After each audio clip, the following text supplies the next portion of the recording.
అయితే ఒక ఆశయం కోసం ఒక ఆలోచనతో మీరందరూ ఓట్లేశారు. అప్పటి వరకు దోపిడీ చేసిన ప్రభుత్వాన్ని ఇంటికి పంపించి మళ్ళీ మీ ఆశల్ని ఏ ప్రభుత్వం అయితే నెరవేరుస్తుందో ఆ ప్రభుత్వానికి పెత్తనం కట్టే పరిస్థితికి మీరందరూ వచ్చారు. నాకెప్పుడో అనంతపూర్ జిల్లా అంటే ఒక ప్రత్యేకమైన అభిమానం. అనంతపూర్ జిల్లాలో రాయదుర్గ్ అంటే ఇంకా ఎక్కువ అభిమానం ఉండే నియోజకవర్గం.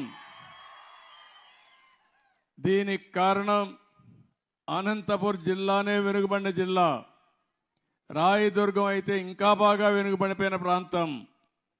ఇప్పుడే ఎమ్మెల్యే చెప్పాడు, దేశంలోనే ఇలాంటి ప్రదేశం ఉండదు.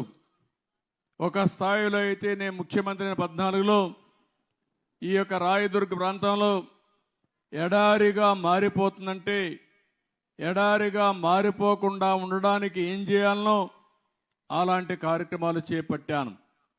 ఇప్పుడు కూడా ఇప్పుడే చెప్పాడు, మళ్ళీ కొన్ని ప్రాంతాల్లో ఎడారి సూచనలు ఉన్నాయని చెప్పారు. నేను ఒకటే చెప్తున్నా, ఎడారి కానీయను, ఈ రాయదుర్గని అన్ని విధాల ఆదుకొని మీ జీవితాల్లో వెలుగు తీసుకొచ్చే బాధ్యత మేము తీసుకుంటామని చెప్పి కూడా నేను మీకు తెలియజేస్తున్నా. అందుకని ఆ రోజే మొత్తం మీరు చూస్తే ఒక్క అంద్రి నీవా పైన 4,500 కోట్లు ఖర్చు పెట్టాం. రాయలసీమలో 12,500 కోట్ల రూపాయలు ఒక్క ఇరిగేషన్ కోసం ఖర్చు పెట్టాం. ఏదే జీడిపల్లి భైరవాని తెప్ప ఎత్తిపోతల పథకానికి 968 కోట్ల రూపాయలు మంజూరు చేసి 35% పనులు కూడా పూర్తి చేశాం.